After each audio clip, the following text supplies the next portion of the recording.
Welcome. This is an interview with Dr. Mitchell Tepper.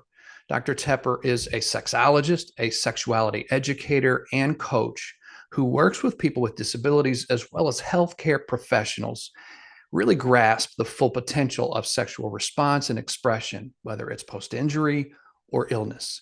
It's a little bit longer interview than we normally post up here, but every minute of it is worth listening to. So we want to say welcome to Dr. Mitchell Tepper. Thank you. Thank you for having me.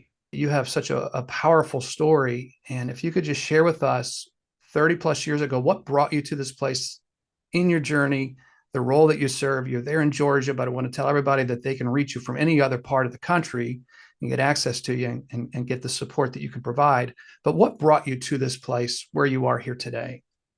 Well, I kind of tell people that I dove headfirst into this journey, right? So at the age of 20, I broke my neck while working as a lifeguard. And at that time, I was in between my junior and senior year in college. I had just had some surgery for Crohn's disease and had an ileostomy, which is like a bag on my side. And the doctor said, "Don't let that bag keep you from doing what you want to do." I said, "I want my job back as a lifeguard." And went back. One of the first weekends back, I dove in. I put my hand on the bag to kind of protect my head. The other hand was out with a tool, and I head planted into the mud in a lake and became spinal cord injured. So I was heading towards Wall Street.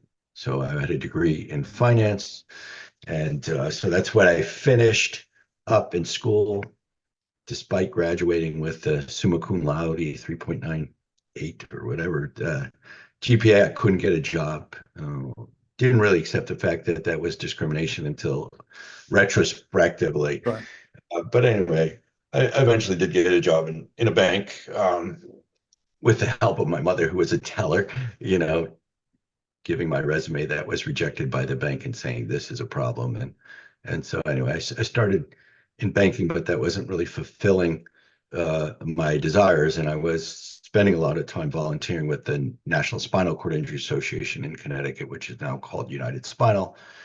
And through them, I ended up getting directed back to the Yale School of Public Health, where I thought I was going to go on and become a hospital administrator.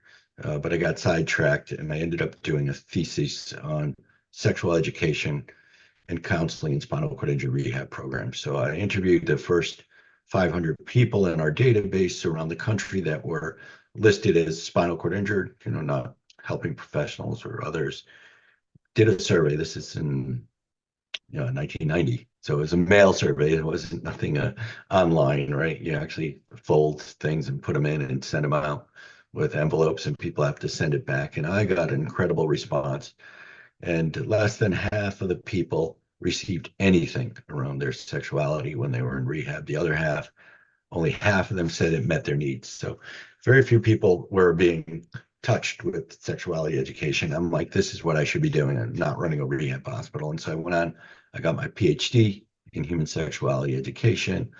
I did research, and a lot of that informs what I'm going to talk about today. I did research on pleasure and orgasm in people with spinal cord injuries. So I was involved in laboratory research at Rutgers University with Beverly Whipple, who's known as the G-Spot lady. She did the research and wrote the book, along with one of actually her teacher and mentor, Barry Komisarek. So we looked at physiological responses in the lab of women with complete spinal cord injuries, and proof that even someone with a complete spinal cord injury can have orgasm. Before that, it was believed that was not possible with a severance between the brain and the genitalia. And then I went on and did more quantitative and qualitative research of both men and women to look at, why do some people regain that ability to experience pleasure and orgasm while other people don't? Because 3 out of the 15 women in our lab did, but the others didn't, right? And so I went on and I studied, men and women with spinal cord injuries who both reported having orgasm or not having orgasm, and came up with a lot of explanations that went way beyond, physiology and what's going on with anatomy. As you said in your introduction, I'm a sexologist by training. My PhD is in human sexuality education. And as sexologist looks at sexuality from a biopsychosocial, emotional, relational, spiritual perspective, right? It touches all aspects of our being. So it's not about just sexual function. And when I talk about sexual function, which most people, I think, when they're talking about sex and sexuality, are talking about, and we're speaking about men here, they're talking about erection and ejaculation, right? Yeah. That's only one part of the formula. And what we know, and what a lot of pharmaceutical companies are frustrated at is, you can prescribe all the Viagra, or can I say that, sildenafil pills in the world. If you don't work on that relationship and that couple hasn't been together for years, they're not going to be reordering that prescription, right? It's going to sit on the shelf because the guy will come, I'm ready. She's not, or he's not, their partner will not necessarily be ready to re-engage, right? So there's a lot of emotional and relational territory to cover in addition to the logistics of having intercourse. So that's my study went into looking at all the reasons, that either impaired people or facilitated their pleasure and even orgasm in this population of people who is believed aren't even capable of having orgasm. A lot of men and women after their injuries are looking for answers. I just kind of knew how to find them, and I know how to talk about it, and I like to share it. I am grateful that you chose the path that you chose, because I know that there are men and women over the past 30 years who would express such gratitude to say, I didn't even know I could talk about this. I didn't know, you're sort of not equipped. There's so many other challenges that one might face post-injury, illness, that you're trying to face those, to then have a doctor at the bedside at the hospital say, oh, let's talk about your sensual intimacy. Probably not going to come up on the high list on the, so that they're kind of going home much like you did in the hospital, where you're asking questions. Am I ever going to be able to have an erection? Will I be able to have children? I know that you have one son, right? Yes. 24 Yes. years of age. 28 now. 28 28. now. So, yeah, probably old stuff on the internet. so congratulations on that. That's awesome. But again, so many are just grateful. And I know in our world is somewhat limited right now to men who've had their prostate removed, but also men who have organic erectile function issues, some challenges with type 2 diabetes and some other challenges. But when you start to narrow it down, you start to see that those men, and for us, it is very much a focus on men, but they're not given answers. So to have somebody like you who can provide some support and some guidance along the way, I think that's much appreciated. So I want to get into some of that with you. You said to me that you have a formula. So just sort of a holistic approach to I call it moving. a formula, You call it a or formula. or a love potion number 9, to be for the older people who understand that. Yeah. So, I took all that work that I gave you a quick summary of, and I kind of distilled it into these 9 ingredients, 9 elements of the formula, right? And so you could take those and use them and expand on them. So, fundamentally starting with the emotional and then going to the relational and then the logistics.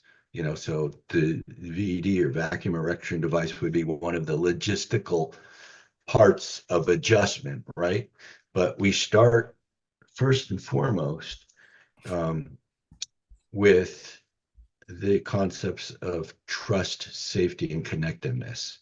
So that's our level that really deals with emotional kind of aspects, right? Which are really key to really optimizing sexual experience.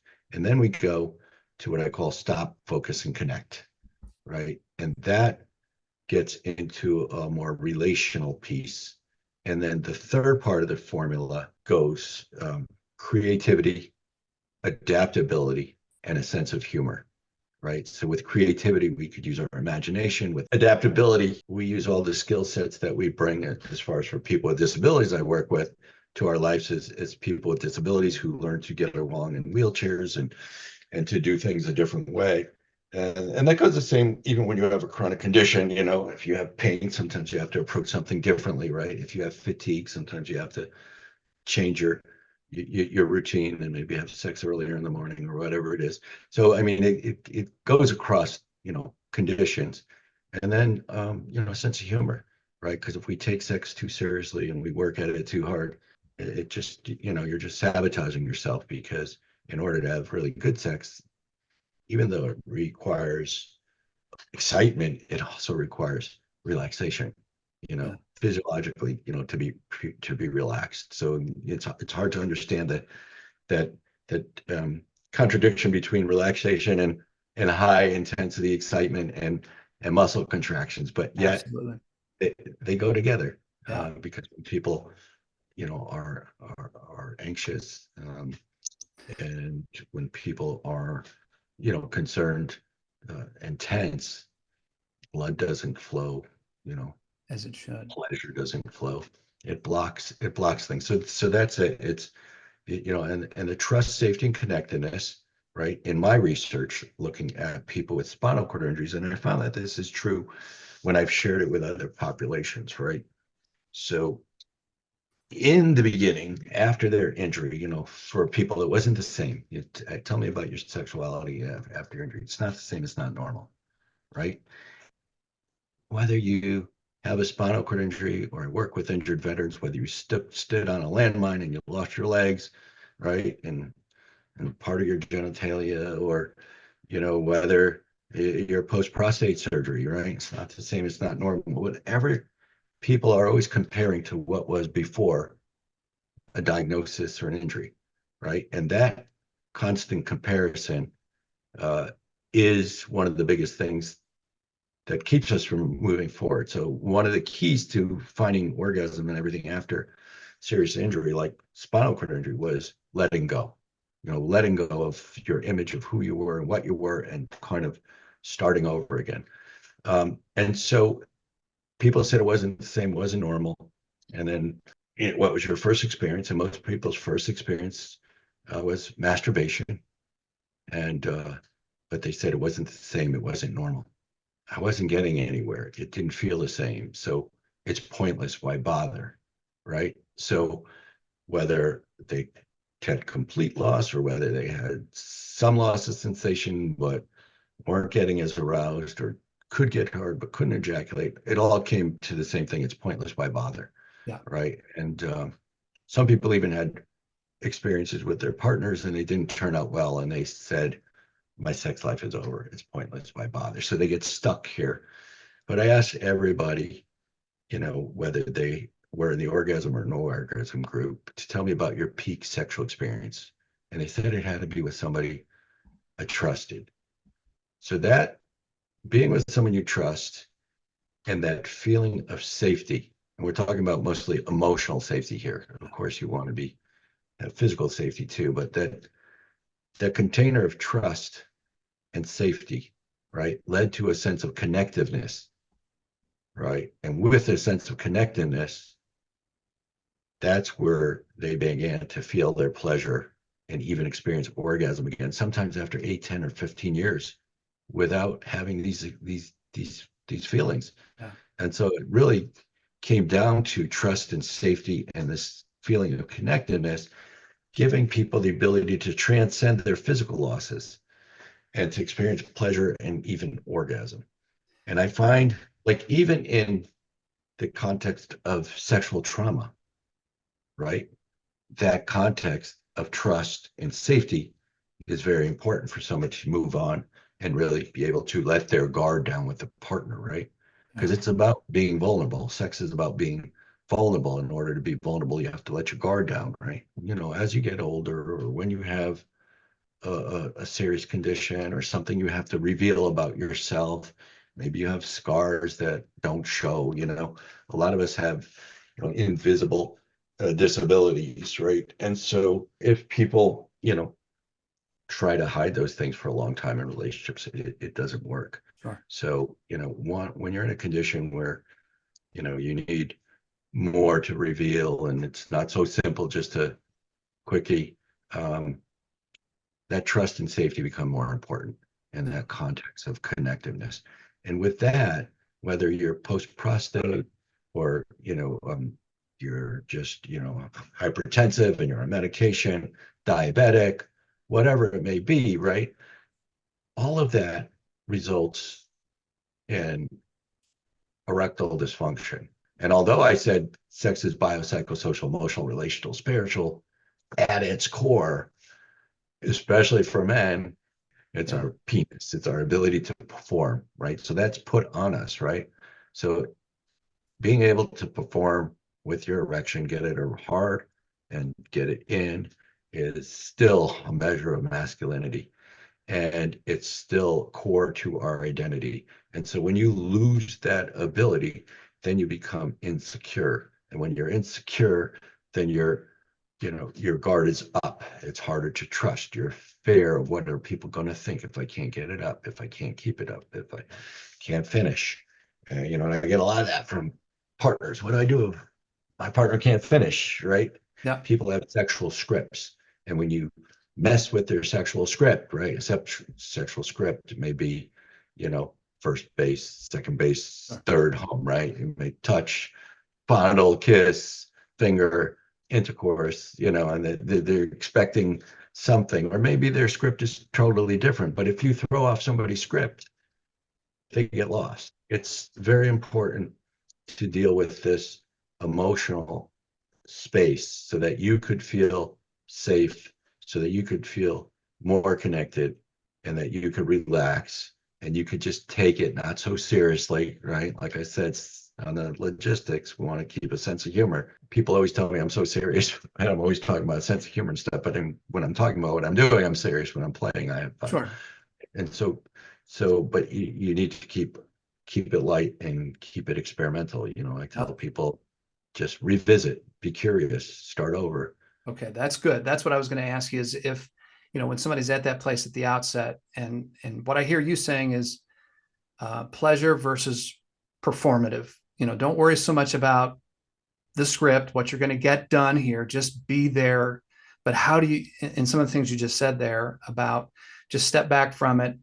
And if you're talking to me for the first time and I'm saying to you, I used to be such a great lover, I don't have any of that left anymore. Well, I just had a conversation with a woman, but yesterday, and I'm like I said before, you have to first let go as far as trying to compare. So I give people directions, like if they're going to go and explore again, like masturbation, because some people say, oh, masturbation is the best way to get to know yourself. When you have, I know, at least in spinal cord injury, that's not always true, because sometimes when we get with another person, right, we have a lot more sensation, feelings, and pleasure than by ourselves, right? Other people, it's not true. So if you don't have education, support, and explanation, someone might find out, like the people who weren't getting help. Oh, it's not the same. I'm not feeling as much. I'm not getting as hard. I'm not ejaculating. My sex life is over. So you want to stop comparing. You want to kind of revisit your youth, where you're curious and you want to explore, but you don't know what's going to be happening, right? So you want to get to know your new body, how your changed body works, right? So you're in a changed body, you've got changed roles, changed relationships. So, I tell people they have to be very direct, and, in order to build trust, it means to take risks, right? So you have to kind of understand your condition, where you're at, accept that, right? Which is very hard, and then be able to talk about that, right? And so my conversation might be a little bit different because I'm quite confident in my abilities, right? Versus you were saying, it's not the same, I'm lost, right? And so, I would tell people what I'm capable of doing, what's a problem for me, and being very direct. That honesty, that sharing about your vulnerabilities, about your limitations, actually creates more connection, right? With the connection, there's more feeling, and with the more feeling, there's more arousal, right? And so if you can communicate your feelings, if you can communicate your arousal, and then we look at what kind of pleasure are we going to add to this? Physical pleasure. And so that may be genital, it may be oral, it may be touch. So, you might say, can get erection, but it won't stay that long. But, I find that if I give people a lot of oral sex first, and then when we're ready, we do that, my partner has no problem Yeah. having orgasms, So it's very different when you go into a situation and you're not fearful of being rejected, if you're not uh, fearful of feeling like less masculine because you have some medical condition and you're not performing perfectly, and so you want to let go and then explore, so this woman had no feeling, at all below, like, let's say her belly button, right? But I'm saying, well, many women with spinal cord injuries report, hypersensitive zones where they feel good, or their nipples become more sensitive. Oh yeah, I love my nipples, and I do this and that, and my toes curl, and she can't move her toes. And I'm like, yes, women in our lab who have orgasm through other types of stimulation feel it all over their bodies, and they have these responses. I said, okay, so let's not return to focus on the difficulty you're having in positioning for intercourse, because we'll talk about that. I'll help people with any challenge, right? But why not focus on when you have the most pleasure now, instead of worrying about, oh, I used to get it this way, right? Yeah. You're getting the same pleasure, even more. So let's not get locked into one way of having sex. So if we think of sex as, sex play as mutual pleasuring, as pleasuring yourself, as partying, but if we think of sex as a playful pleasuring and without a need to finish with ejaculation, if you've had a great time, and a lot of people, like, post prostate surgery, will have orgasm without ejaculation, right? So let's take the win, unless you're looking to procreate, and then there's ways we could get what you have Right. out of you and inseminate your partner. But let's not, basically prioritize intercourse and ejaculation, and without that, sex is no longer fun, Yeah. right? Yeah. We're a man, no matter whether you could get an erection or not. Even if you lose your testicles or your penis, you like some guys in the war, if you're stepping on IAD and you get your junk blown off, it doesn't make you a woman. You're gonna have a problem having babies, but you're still a man, and you're a man who put your life in danger, right? So you're Yeah. actually a hero. So these things don't emasculate us, don't take away our masculinity, Absolutely. don't take away our value. And, there's plenty of people out there who are not just interested in how you function Absolutely. sexually. Yeah. And I do like the creativity, the adaptability you talked about. I would like Right. to hear the sense of humor part. Like, how do you work that? What does that look like? Well, And I mean, sense of humor doesn't mean you have to tell jokes. It means that sex is messy and sex is sometimes dirty, and it's being able to laugh at yourself, yeah, And so in my world, people with spinal cord injuries, people are concerned about losing control of their bladder or their bowel, and it's like, if it happens, you can't be the end of the world. Now, before I was doing all this and I was still in school, and the first time I stayed over with my wife before she was my wife, I woke up in the middle of the night. We were drinking and all that, and it was the first time I ever stayed at her house. I woke up and I sat up, and I thought, oh my God, I got to go to the bathroom, and my wheelchair was there, but I couldn't even make it to there. And so I went in my pants, right, or my pajamas, whatever, underwear, like, right in my girlfriend's room, right? yeah, And I was heart pounding, and I thought that was the end of the world. She woke up, it was like no big deal. yeah, I went in the shower. I lived across the hall. I went and got a change of clothes and went back to sleep. It was no big deal. My life could have been differently if she reacted differently, right? And that's why a lot of people, are injured, like proximal to their thing. Someone rejects them and they feel like their beliefs that their sex life was over, or that no one will ever love me, are reified by somebody leaving them, yeah. right? Oh That yeah, doesn't mean everybody, but that's like the hardest people for me to work with and help them work through that. Because if you believe it's because of my erectile dysfunction, right? Um, that someone is leaving me because of my performance, then you're going to believe everyone will do that. And that's not the case. Absolutely. So Yeah. a lot of times it takes, getting into a new relationship. Um, Unfortunately, getting out of a bad relationship. In my research, a number of people got out of bad relationships. And when they got into a good relationship, the pleasure came. We were talking about how it was before and then how it is after. And I would suppose that if somebody was with you before, they might not adapt as quickly or as readily to the post as you are Mhm. because you're dealing with it every day. And it does may send messages to them that I am no longer desirable like I once was to him or to her. And so Yeah. there is perhaps some of that. That whole thing. We didn't talk a lot about the middle aspect as far as the relational, as far as stop, focus, and connect. So I do a little workshop called Accessible Tantra. When we talk about mindfulness, so many people know about mindfulness. There's mindfulness apps. It's accepted as a psychological intervention in the VA, so it's been tested. So people have a sense of mindfulness, and mindfulness and tantra come from the same, you know, origins, Yeah. except for tantra, because it's been associated with sex, has been taboo. Where mindfulness, I say, is tantra medicalized for the 21st century, Yeah. right? And then also most people, know about yoga. A lot of people practice. I'm working with disabilities, and there's accessible yoga all over. And for me, I do yoga, and my instructor has always stressed that yoga is primarily a breathing exercise, right? And all the other positions and everything are gravy or icing, right? With breathing, you learn to center yourself and kind of like be in your body. And with mindfulness, you learn to stay in the moment.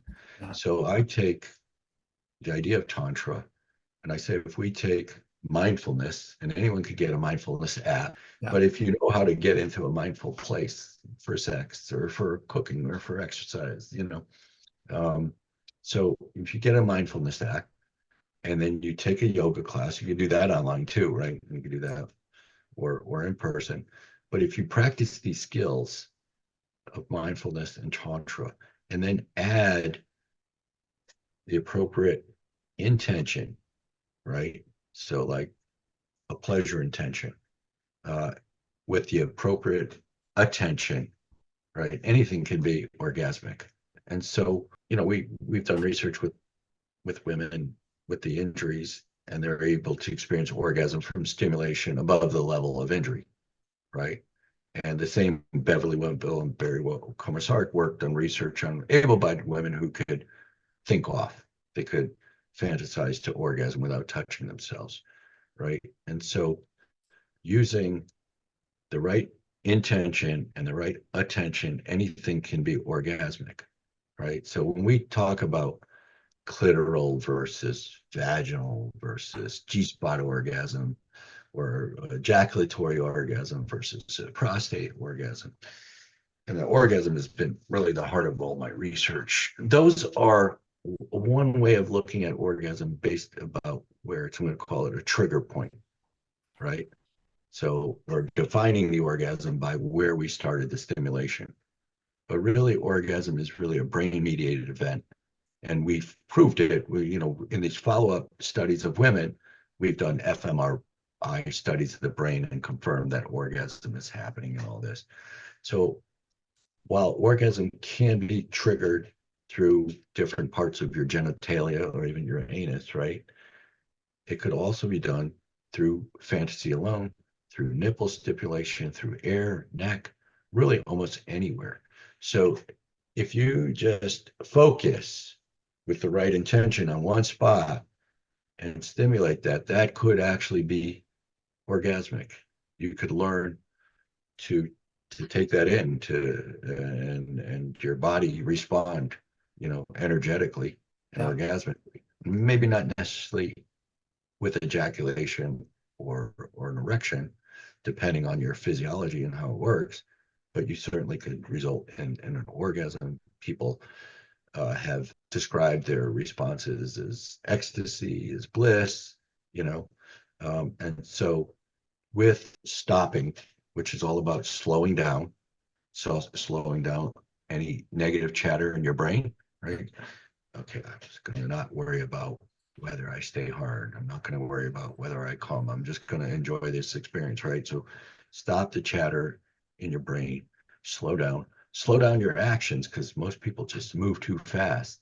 And you need time to let energy, sexual energy build, right? And the longer you give, and people are learning about edging and holding back, the longer you hold this energy, the more explosive it is, the more pleasurable it is at release, right? And so we want to be able to stop and then focus inward on our breath and our relaxation and focus on our partners and then connect. And that connect could be any way. It could be shadowing, it could be intercourse, it could be eye gazing.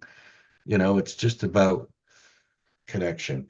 So that's kind of like on the relational piece, you know, um, there. So trust, safety, and connectiveness, stop, focus, and connect, trust, safety, and a sense of humor.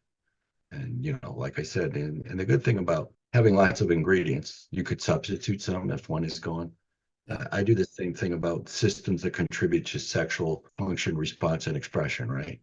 Essentially, all of our systems do, right? And so, but if one of them we have a problem with, we could compensate with all the others because it's not an all or nothing.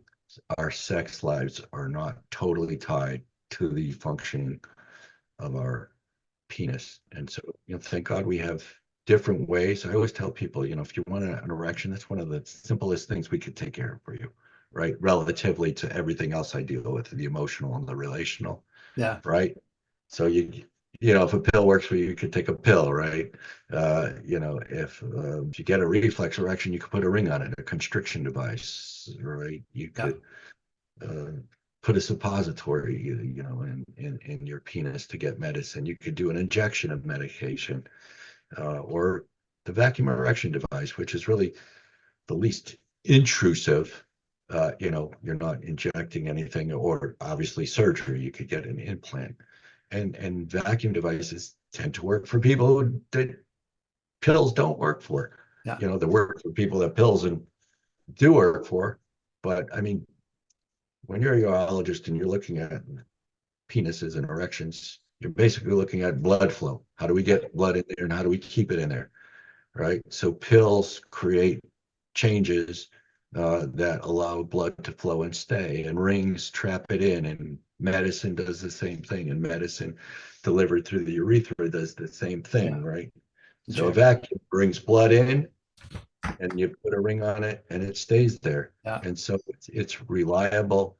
It doesn't affect your whole system. Like if you take a pill, you might get a flush, you could get a headache, a stuffy nose, injections. People are sometimes concerned about injecting their penis, even though it's not as painful like people think. I would like to take a pause in this interview and just draw your attention to timmedical.com. You can go to that website. You can see any number of vacuum erection devices that we manufacture, that we offer for sale. You can also see all of the accessories that go with those vacuum erection devices. We have on this YouTube channel over 50 videos to teach how to use the device, how to troubleshoot, and just encourage you to check those out. And if you use the YouTube 15 in the coupon code when you buy something from the site at any time, you'll save 15%. Let's get back to the interview. Vacuum erection devices is just a great alternative that addresses one of those things, and you can bring it into your sex play. I mean, a lot of men play with these toys, right? Yeah.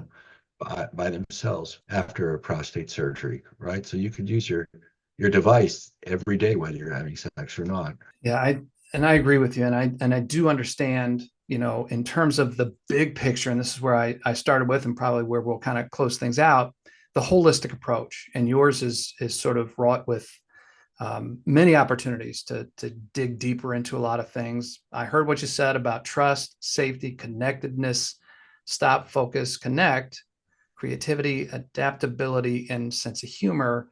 That tells me there's a lot, Mm. but it's not something that you got to say, I got to figure all this out in one fell swoop. I'm going to take my time and just deal with these as part of this formula one at a time. And there is a place where a vacuum erection device or injections or PDE5 inhibitors, sildenafil, tadalafil, other medications come into play.